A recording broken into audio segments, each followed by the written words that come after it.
PR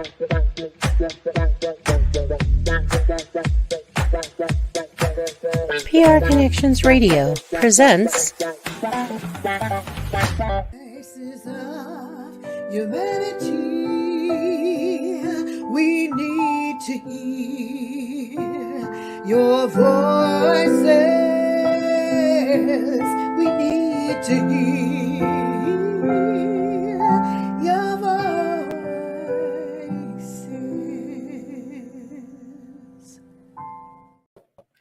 I love that opening. Dun, dun, dun, dun. Did you hear that? Dun, dun, dun, dun, dun. That's a nice groove. Hey, welcome to Voices of Humanity. We are back. Happy 2024. I hope you're well. We've got something special lined up for you. Today, if you read the little caption on the show today, we are doing a recap, capsulating a couple of things for people who haven't seen it, a few shows that we've done. We've learned so much. We love the energy between us, and we hope you love it too. Those of you that watch and tune in, we have had such a good time. This is 17 shows, right, Lorrie? Yeah, we're on Lorrie Simunovic right here. And she's like the longest running guest on Voices of Humanity. The content's great. We collaborate. She brings a lot of content, does a lot of research, and she's going to mention who she is and what she does, because I like when she shares it. She gets all the pieces in. But welcome to Voices of Humanity at prconnectionsradio.com, the voice of new media. You can find all these videos on prconnectionsradio.com. Fabulous stuff. There's a lot of things there, but do look at ours, Voices of Humanity, and there's a lot of videos that we have presented to you. Thank you so much. I'm Sandra McKechnie, privileged to be your host, and we don't use that word privileged lightly. No, I'm kidding. You'll find out why. We cover all those privileged contextual words and stuff. We got a lot to share with you. Thank you for being faithful. Those of you that have subscribed and those of you that are yet to subscribe, thank you very much in advance. We look forward to another year, hopefully, God willing, of wonderful content to share with you. I have another special guest that's going to be coming up. We're going to break a little bit and put a little color in the situation. I have a guest coming on in another couple of weeks, and it's a surprise. I look forward to sharing that with you. And then Lorrie and I, hopefully, if she wants to, we will get back at it, because there's some really great stuff ahead for us. Thank you so much. And Lorrie, come on down. This is my guest, Lorrie Simunovic. Can you tell them a little bit about you? Sure.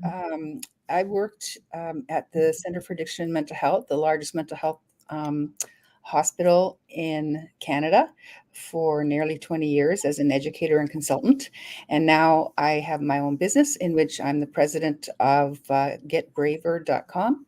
My website is getbraver.com, and I mainly engage in threshold conversations, training, and executive coaching in the area of equity, diversity, and inclusion, and that has been most of my career in various capacities. Fab. I was looking at you and I'm going, Joy, we're just so different. I was looking at the optics going, Lorrie is clearly white. Got that lovely white skin, and I am a brown girl in the ring.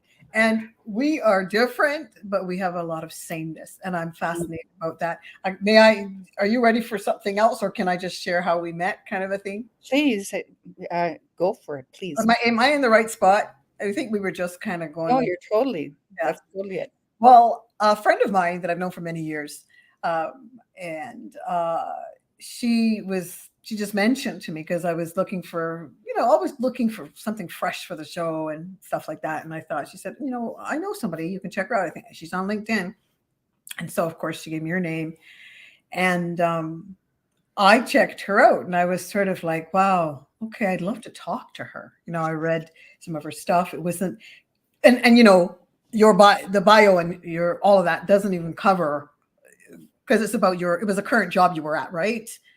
And it didn't cover what she does, her business and stuff, and the work that she actually does. So we finally, I didn't hear from her because I guess she was busy, whatever. I contacted you and then you answered back. And in essence, the timing wasn't right then. She was waiting. She was going to get in touch with me.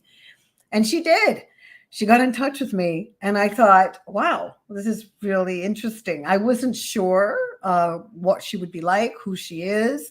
Anybody that's on the show sort of have been brought to me. You know, somebody suggested this person or recommended this person. But Lorrie was just a friend of mine said, okay. I mean, my friend recommended her, but other people I had actually been in group with, you know, in capsules with where we were chatting and all of this trainings. But I had never met Lorrie. And we got to meet Lorrie because we're living in the same city and we've never met. And it's strange because a lot of people on the show have been out of town or somewhere else, you know, UK and so it's interesting that we got to make a plan for a date, girl. Oh my goodness. Anyway, so it's been one of the best things for me and sharing with you authentically, and you're going to get a lot of information. And if you go back and watch the shows today, we're just doing the highlights of these shows, of a few shows, because we've done 17, but we've got some highlights we just want to share with you so you get to know what we have been doing.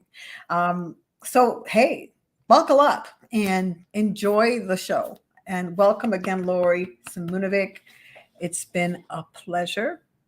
And we've learned so much, I think, from each other. I think that kind of reciprocity has been between us, right?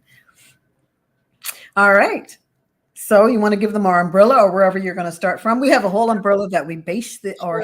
We've had Sandra and I have had a few conversations, and when we started off, well, to go back even farther, as you just did, when I was wanting to know what exactly Sandra would like me to do. And normally if I go on a one-off, it might be an interactive training. It might not be interactive. So we were figuring that stuff out. And our first show did it, Lorrie, because our first meeting really did that. Like I was writing, I remember writing because you were talking. I was, wow, okay, so oh, this is great, you know, and so many things connected with what I do. So it really was. Right, and I because of the questions that Sandra was asking, what struck me was a lecture that I had done in Toronto in 2005, 2007. I can't remember, to be honest. I say that a lot on this show. I should remember before I come on the show. Anyway, the title of the lecture was The Role of a White Person in Anti-Racist Work. So it was fairly linear in terms of the topic, linear meaning what can white people do? And then it started getting less linear in terms of us working together on all our intersections of power. During the time of discussing the lecture, Sandra would find pieces that you found a charge around. I don't know if that would be your word. Mm-hmm. And you would say what your charge was, because we'd always have prepared before. And I would ask her what the charge was, because to me, whatever communities we work within, it's the communities that make the decision. And in this case, Sandra, it's your business, it's your show. So I wanted to know what direction she wanted to go in, so she would have questions. And some of what we started to discuss in terms of the whiteness piece is, as a white person, I really think that I need to work on myself, work on what whiteness is, unpack it, learn how to share power, conscious and unconscious. As white people, we're often unconsciously and consciously taught to dominate, which covered some of those topics. And then how do you unpack that? I happen to be an oldest child. From the oldest child perspective, sometimes you just take over. It might be for the good in a family, but it's still a form of domination. So we got into some of those conversations, and then we started going a little bit deeper as what is getting it from the perspective of a community that has experienced marginalization compared to, say, various, including white people, including men, people in dominant positions in various capacity. What does it mean to get it, and how do you come together in those conversations? And there was a quote that Sandra liked around rebuilding and reclaiming the stage, meaning how do we flatten the relationships and, for example, communities of color, African communities, Indigenous communities already have power, but taking power back where there is an inequity. And we had conversations around that. And then we decided, the talking is nice, but let's create some learning objectives. And for about 6 sessions, the 3 learning objectives that we had were from a white person's perspective, but also as from all locations of privilege and oppression, acknowledging, this is from privilege, acknowledging and examining our own privilege and the ways in which it has been used to oppress others, speaking out against racism and various forms of oppression when they see it, and supporting the leadership and amplification of the voices of those who are most affected by racism and various forms of oppression. And in each of those objectives, we got into very deep conversations. And some of the stuff that really came up is the Western Eurocentric focus in education, in work. So all things Western European tended to be central, and we started unpacking some of that stuff. And then in that context, in the context of whiteness, in wanting to do anti-oppression work, trying to avoid being a rescuer. Because as white people, if we've caused some damage, even if it's historically or intergenerationally, and maybe, intergenerationally, I might unconsciously or consciously gain some of those inclinations, and I might want to fix something, but it's not necessarily about fixing or rescuing. It's about working in relations of power and love, as we've finally gotten deeper, and awareness of people in action, right? For the good of those that are reclaiming the stage. And good's just one word, but there are many words. So I just want to, and then you started talking about SCAT. Did you want to describe SCAT a little bit before I go? SCAT. It's a little thing, and I always say to people, it's not shit-a-da-bup-bup-bup-a-day, shit-a-day, shit-a-day, shit-a-day, oh, shit-a-da-bup-bup-a-day. It's not that scat. It's saturation, conversion, application, and transformation. And I use it. I do trainings, anti-bias work as well. And it's called double consciousness. It's been here forever. But W.E.B. Du Bois, he honed it, he coined it. And his work, The Souls of Black Folk, his books are amazing. His work is amazing. And it's about 2 streams of thought, 2 social identities, and the space in the middle is about the struggle. So when I do these trainings, learnings, one of the things that we are really busy with is scatting, and that is saturation. People come, there's one person that's come so many times, wanting that saturation and understanding, one of our sisters, and she just wondered, what is this about? And it's a long course, but we do it in 2 days. And the saturation part is huge. People get emotional, people get angry. We had one of these where we had social workers in the room, 2 of them, and a lady just fell down to the ground. She fell apart. She couldn't believe it. And I think it's how it's presented, because, it's been around for a while. It's just how we package it and deliver it. That's huge. But SCAT, and so the saturation, SCAT, conversion, right? Application, and the transformation after all of that, applying it, amazing stuff. So anyway, where was I, Lorrie? What were we talking about? So I was just giving the overview, and then the segue for me, SCAT moved us into another set of objectives, and that's why I asked you, because we decided, as deep as it is for white people to acknowledge our power and the objectives that I just mentioned, I won't repeat them. Right. We started talking and saying, okay, the SCAT is one format, and then we thought, well, really, and please keep me aligned here, because this is my understanding in terms of how it relates to SCAT. So we decided 3 new learning objectives, which are similar, but they're more we're in it together, like the scat that you're talking about. You said sometimes the groups will be off on their own, but more often than not, in yours courses, the groups come together, and very often similarly, Yeah. depending on the work. It depends whether people want to work within their own community or whether they want to together. And because you and I are doing things together, and we started getting to know each other, and we started going deeper into the work, both in terms of our collectives behind us and each other, how we're working together and through our conversations. And we came up with developing a critical understanding of the history and impact of Eurocentricity, because we've both been mesmerized and hypnotized by Eurocentricity. Now, in terms of notions like cultural superiority versus cultural humility, we got into that deeper, and that was the second learning objective that is right after the history. You have to know the history. You have to know the knowledge, at least the nodding knowledge. And Sandra is stronger in that than I am, and I've always openly admitted that. Developing critical consciousness and cultural humility. And then the third one was promoting social justice and equity. And then we got into a bunch of topics. We still at that point were a little bit talking about the lecture. And one of the things that struck Sandra was, because we're talking now about the critical consciousness and the impact of, putting all things European in a colonial context. What happens is, once we, as white people, we start doing the work and become more critically conscious, it doesn't make life easier.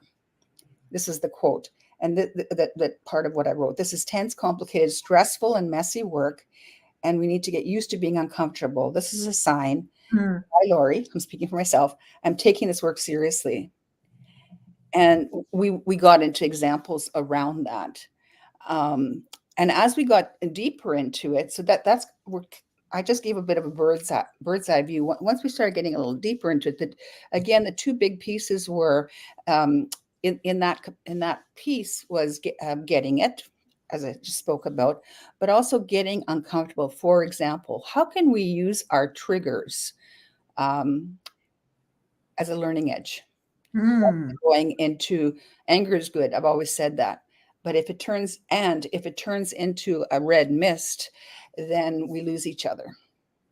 Like, I can have compassion for that red mist. There's nothing to judge here. But in this context, how can we work together? And so then Sandra said, okay, we were talking last night. That's all well and good. And what we asked each other, what are some places where we were touched by the process? So we came up with about 6 titles, and I only worked on 3 because I'm sure we're already at 5:18. We're not going to cover it. It's the titles of the shows that we came up with, right? Not all of them, because we got more. Yes, we came up with 6, and we started getting deep into connecting love and social justice, emotional intelligence, emotional integrity, emotional intimacy, in that specific context. And we had a number of clips on that. And we, on the 15th podcast, this is one that touched me, and it's actually Sandra's words, so hopefully you'll speak to it, but I've written down the words because it did touch me. It was the discipline of love, the first one, so there's 15 and 16. And it's on the website, prconnectionsradio.com. I had read a quote, we both liked it, on page 145 in The Myth of Normal, right here. And what the book is about is trauma, illness, and healing in a toxic culture by Gabor Mate. And he asked his wife what the world would look like if it wasn't a toxic culture, when she was birthing their children. That's the discipline of love, right? That was the discipline of love? Yes, number 15. And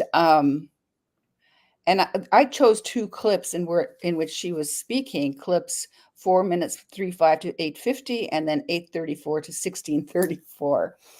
And it was after I read the quote that we had decided on together on page 145. And then Sandra started getting into, like, what if the world was really like this? Yeah. Did you want to go, or do you want me to read what you said? Oh, go ahead. I can allow. No, because it's much more powerful when you say it. Trust me. you're talking about giving birth to ourselves, like in a cultural context, in a cultural humility context, in a sharing context. You talked about it, you were reflecting on Ray, his wife's words, like there's a team of people around her from the start. We're focusing on mental health. We're acknowledging and our feelings and even anger, but not going into that red mist for the sake of the child and the children and the community and the collective, especially during these 9 months and while the child is growing up. And you're saying, wouldn't it be great if all cultures were like this? And you talked about a conscious, holistic approach in a religious, cultural, and collective practice. And you spoke to the African context, and we spoke to some indigenous contexts, if I remember correctly, just things that I had read. It's not my community. And how to be an authentic human being. And you talked about with the humility that Dr. Mate talked about, what humility would look like. And you really got into it. Nurturing from the womb with this approach, there's potentially, if this approach were to happen, you just simply said, there'd be no oppression, there'd be no marginalization. Like, what a dream. And I remember that was, for me, very moving. What would you like to say about that? I just repeated your word. That part for me, I liken it. There's a scripture that talks about coming as little children, to Christ, right? Don't forbid those little children. They're precious. That's such is the kingdom of heaven. And I was thinking of, imagine a woman that had an opportunity to do that again, to really give birth and kind of do it the way she would like to, with a community, people speaking over her womb, people praying over her womb. This is powerful. Words are powerful. Death and life are in the power of our tongues. It's amazing to me. You know how you can wound someone almost with your words, like you jabbed them with something, a knife or something. But speaking over a child from in the womb, and it's not like you're not going to get angry or whatever, but you go out of your way, right? Because that's life. But the approach, I was thinking of the potential. Imagine there's a potential of annihilation of oppression. You're speaking love, you're speaking truth over this womb. And I that touched me a lot, Gabriel Mate, and how his wife was saying that if she could do that again, in essence, it would have been wonderful to have these things, to have a community, and staying away from anger, I said, for the sake of the child, like not, getting in some big old catastrophic, right? But really conscious of the people you're even spending time with during that time, during that gestation sort of period. I found it wonderful. That book should be a great resource for people. And we likened it to giving birth to ourselves. And that show, the discipline of love, I thought that was one of my biggest highlights, was when you brought that resource and we started to talk about giving birth to ourselves, right? In the whole process, giving birth to ourselves. And going back and thinking, oh my goodness, and even now I'm thinking, what would I say to Sandra? What would I say to myself? I'm in there and I'm just so innocent. All right. And I want to come out. And all I'm going to think about is who's going to look after me. Even when you look at little animals, do you ever go and watch those little shorts, the puppies, and you make you feel so good, except for when people eat them, either like lions eat their little. No, I'm not into that.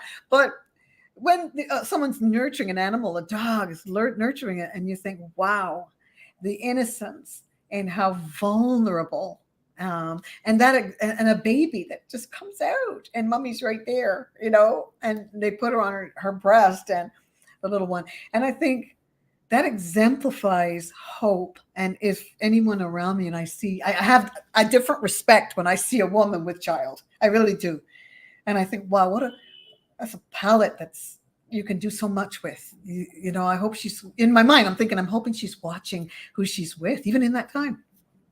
Watching where she goes, what she's thinking, working on herself, even though, Laura, I don't know what that is. I've never had a child. I don't know. I hear your moods are like, but having that community, that husband or that person in your life that can help you with that. That's amazing to me. So that was a highlight for me. That was really a highlight for me in that particular one. That was part one or part two? That was part one. Yeah. Discipline of love. Yeah. What a wonderful thing.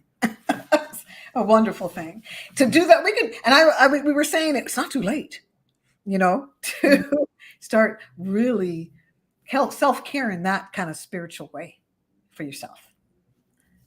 As Yeah, if you and it's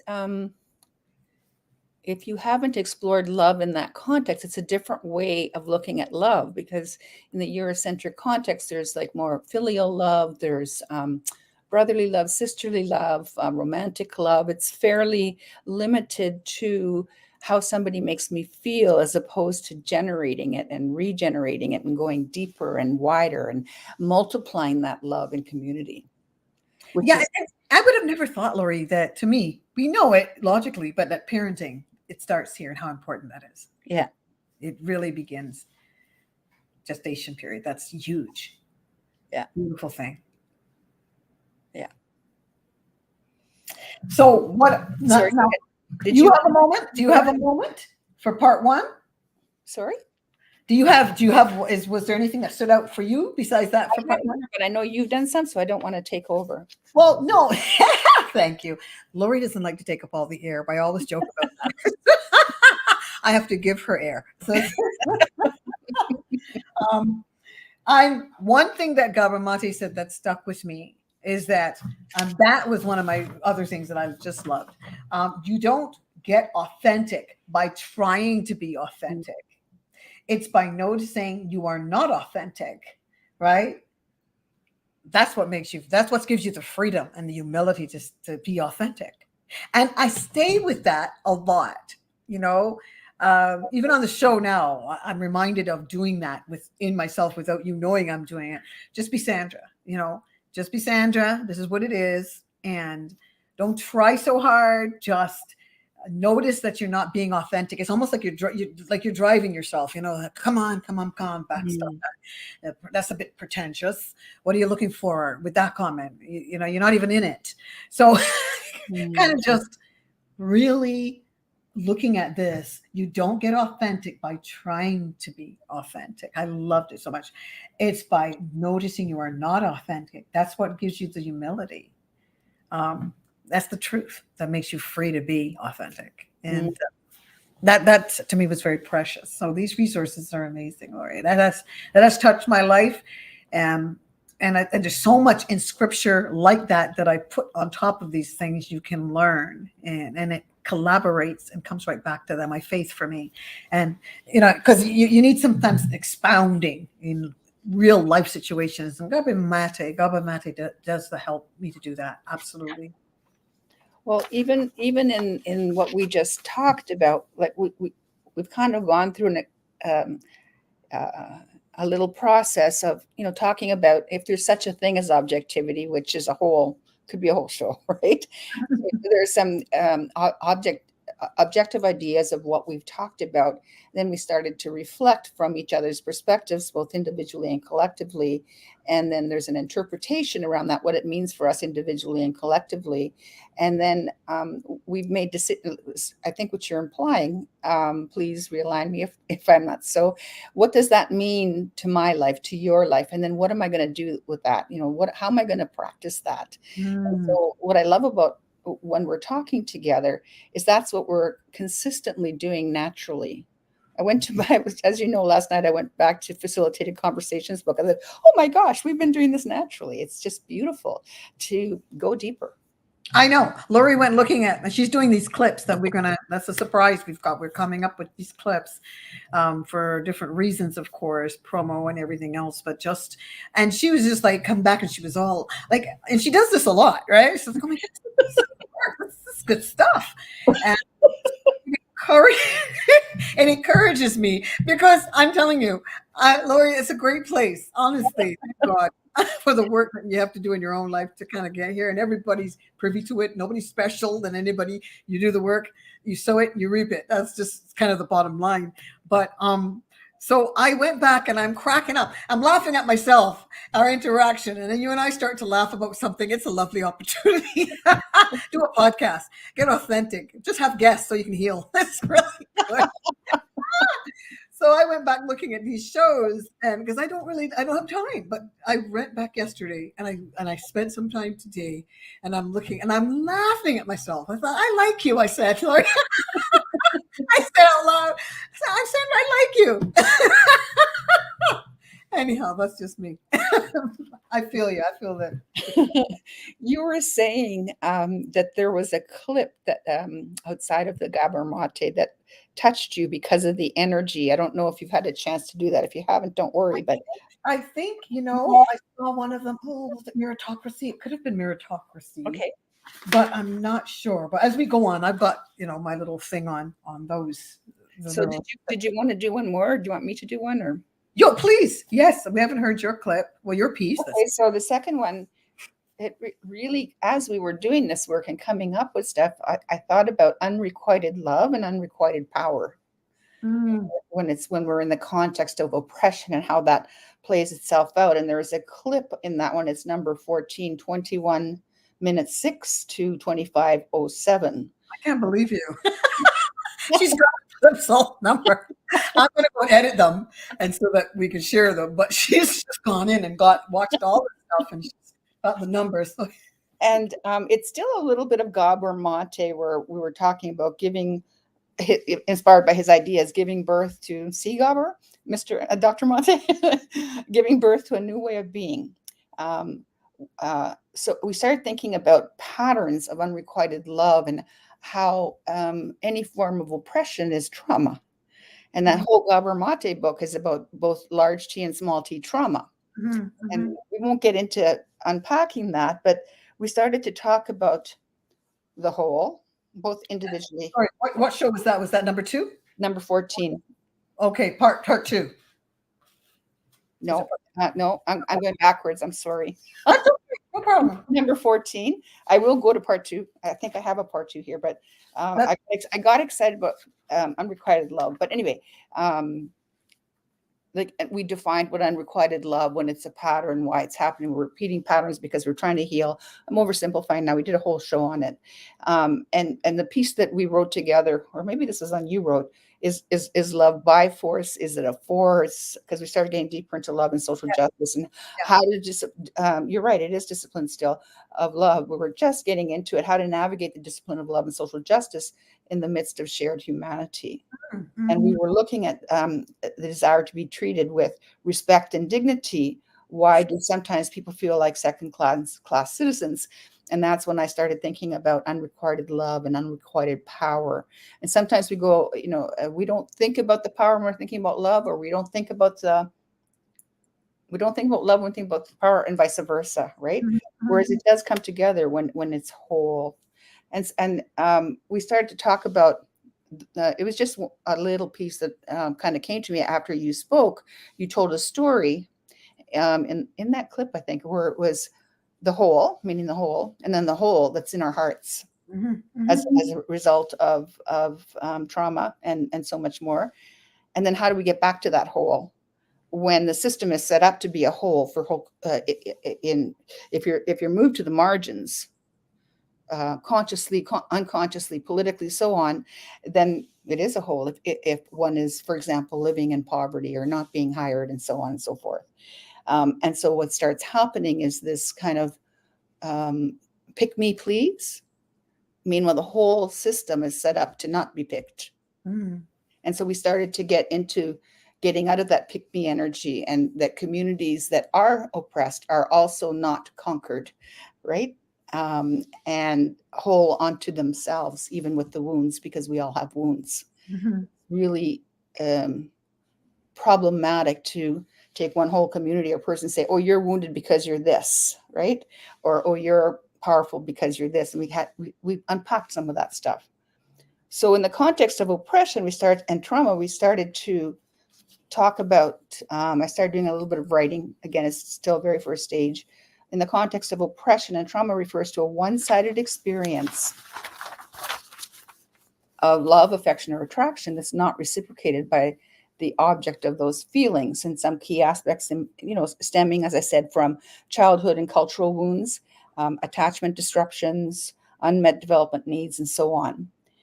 And then we went right down to when feelings are intense but unreciprocated and reinforces core wounds tied to a sense of unworthiness or inadequacy stemming from oppression. So this dynamic mirrors broader social devaluation, neglect, abuse with multiple structures like family, dominant structures, and norms. And then interpersonal wounds reflect and reinforce systemic ones.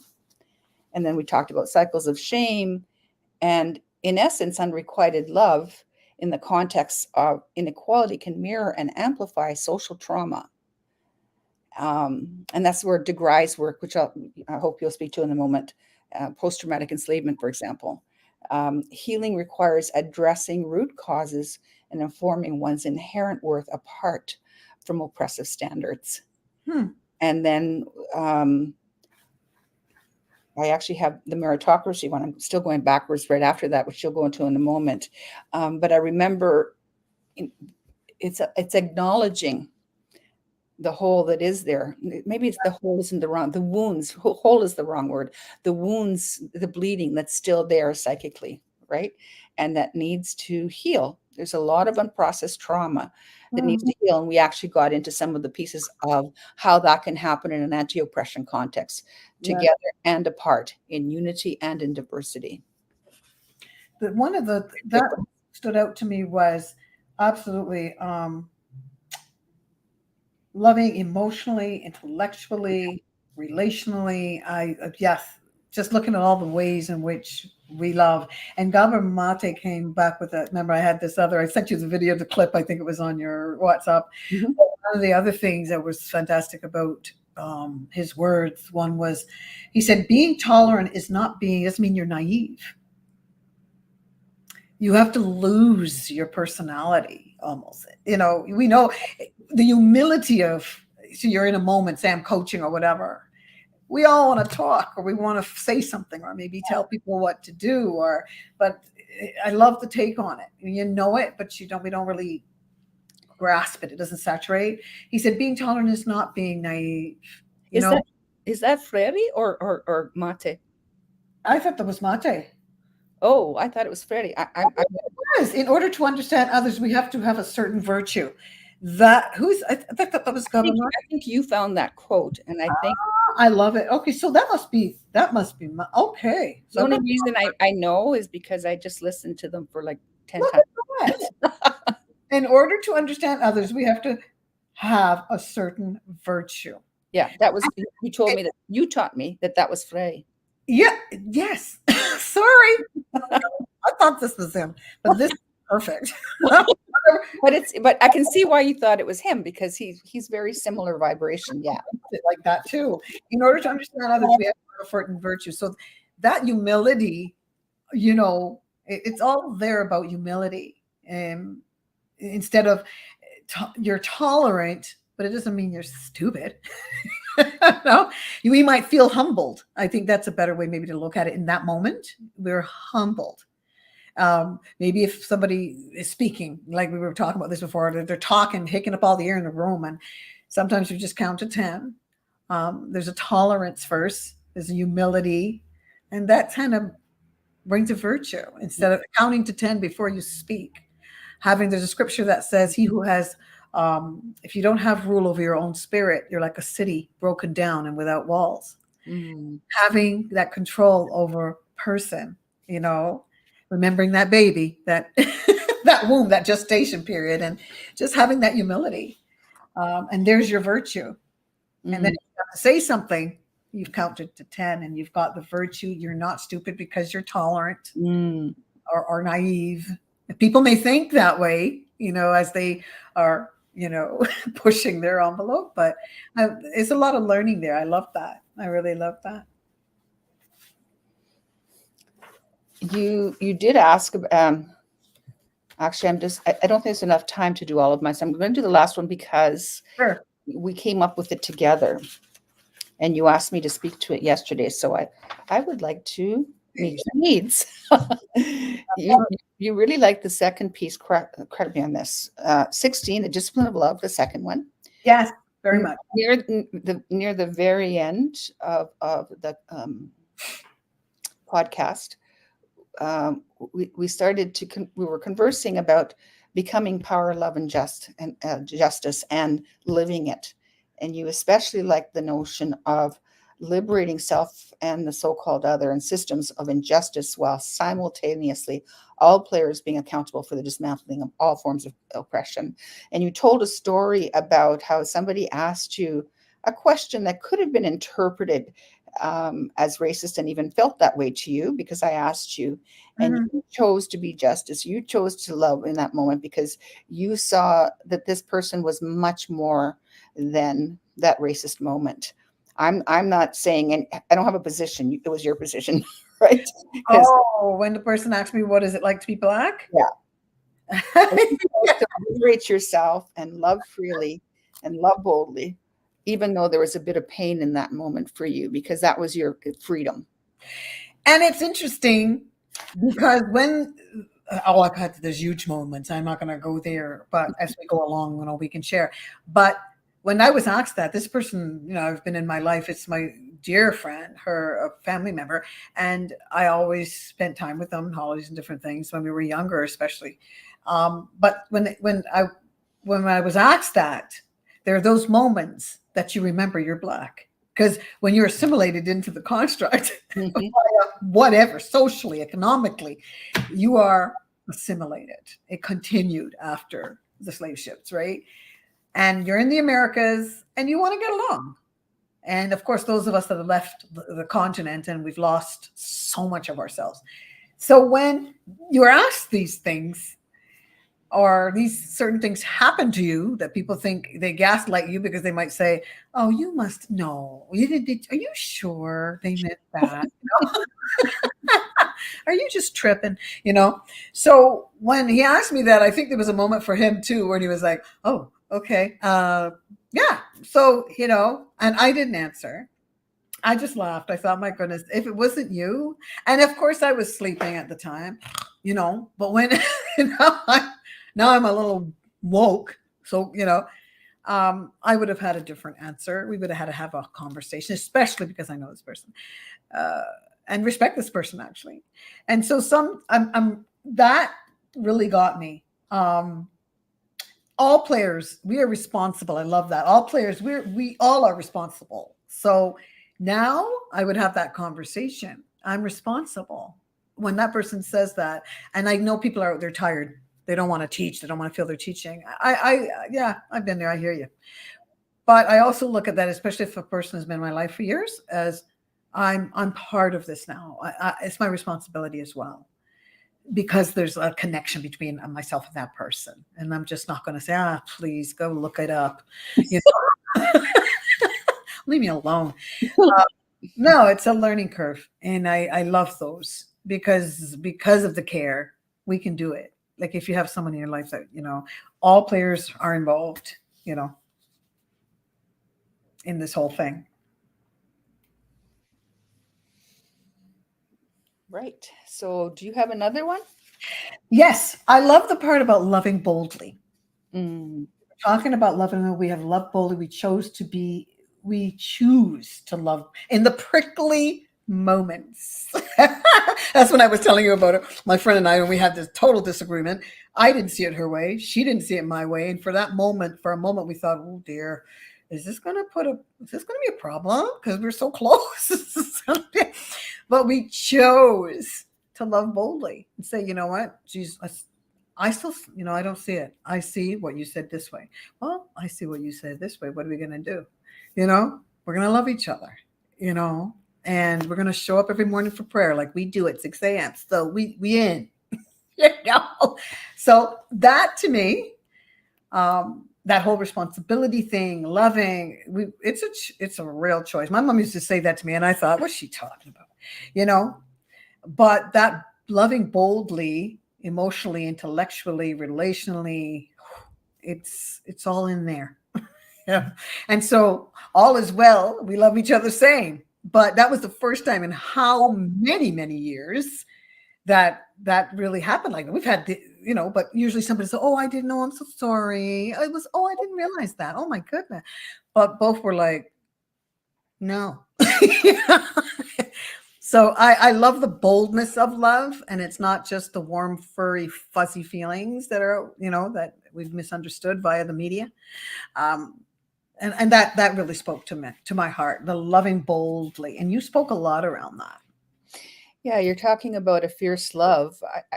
I'm not asking, but what felt implicit to me was that there might have been some politics, some identity stuff. It could have been a whole bunch of layers going on, because I don't think you or your friend would get triggered that easily because you're both immersed in this work, right? And when it comes up, it's like, oh, for lack of a better expression, wasn't that a sacred cow?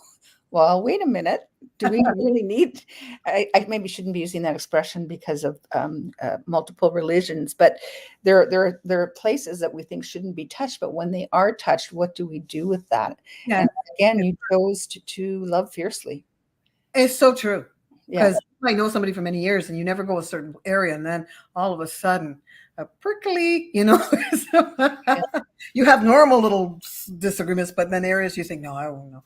But you go there, I I uh, also think in relationships of any kind, in this context and other contexts, often what you overlook is just as important as what you don't in terms interesting. of building the relationship, right? That we all have a shadow side.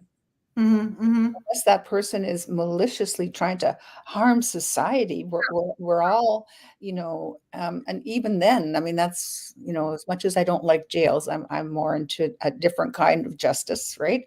A But repair. loving boldly in terms of social justice can, like you're saying, like it's very, it's the most challenging thing I've ever experienced in my life. You know, uh, just supporting people in areas of social justice, as we have spoke about, loving boldly. Can you imagine?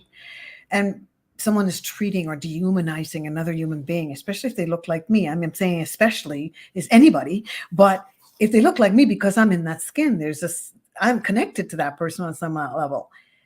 I feel them. And when I see them cowering, which I've had that experience, I never want to experience that again. It's horrible. And you have to say, stop. What are you doing? Stop. This is harassment. You got to use something. So to experience that though, and this person, they're being dehumanized and they're gaslighting everywhere. There's gas everywhere. I could hardly breathe. Trying to convince this person that they didn't feel how they felt and there's something wrong with them almost, this sort of psychological, social, analytical shift is horrible. Yeah. Um, and that was painful. So in that moment, my point is you can really get a real, almost a hate on for somebody or, and take that and spread it all over the place. But I had to make some choices. I'm still making a choice around those things. Very hard. It's interesting. I remember I was co-facilitating a course in diversity and equity. Mm. And one of the welcoming agreements is to hold multiple truths in the same space. And sometimes those multiple truths, even personally, on a personal level, thinking, ooh, ouch, right? But it's not for me to be policing anybody, as long as, like, of course, another welcoming agreement is to be as respectful as possible towards each other, to own our own stuff and so on. But sometimes there are, as prickly, thorny moments, and part of our job as facilitators is to deal with it as respectfully as possible, to definitely have boundaries in that context, Yeah. but to do it in a way that we're, growing ourselves and growing together. And I remember after one of the courses, one of the women came up to me and she said, I can't believe you were so calm in that specific context. And I was reflecting after, and I said to her, you think I came out like this? I had to do work to get there, right? Yeah. I have to do the work to be able to Absolutely. be calm in the face of when somebody's attacking me personally. So Ruiz's work in the 4 agreements, one of the things he says, don't take anything personally. Well, that's nice, but how do you do that? So Yeah. there are Yeah. different systems, like spiritually, emotionally, collectively, and so on, culturally, of how to deal and how to have that unconditional positive regard. And then it's practice, practice, practice. And Oh, of course, I'm going to make mistakes, I might get triggered and so on. But then you practice some more and you just keep going in deeper. Like, where do I want to go? If I want to go to Winnipeg, then don't go to Florida. The direction is Winnipeg. So if yeah. my direction is to love boldly, I just keep walking that hill. Sometimes it's a mountain. right? And I think like a takeaway for the audience too with this one. We only look at us. We only got to one. Okay, the discipline of love. I'm laughing. I'm just laughing. But the beautiful thing I find that really is helpful for me. I don't know what you do, Lorrie, but I mean you're in the work and you constantly may come up against things as well, and then you're tested by your own work, which is wonderful. Um, but I find I have accountability. I think that's a wonderful takeaway too. I have a group of there used to be 5 of us, so we've done this for so many years. Right now we're meeting again, and we are every Tuesday we meet. We do a check-in as to if we are meeting certain goals that we've wanted to, But it's a beautiful camaraderie.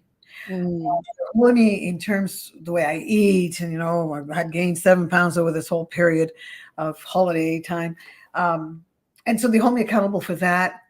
We have a priorities list, each of us, and just how we treat each other. And in both of these ladies, we've had some wonderful conflict over the years. Not many, but they have taught me so much. Loving boldly, and in the face of social justice. How am I doing that in the social justice thing in the midst my comrades and injustice, right? and injustice, absolutely.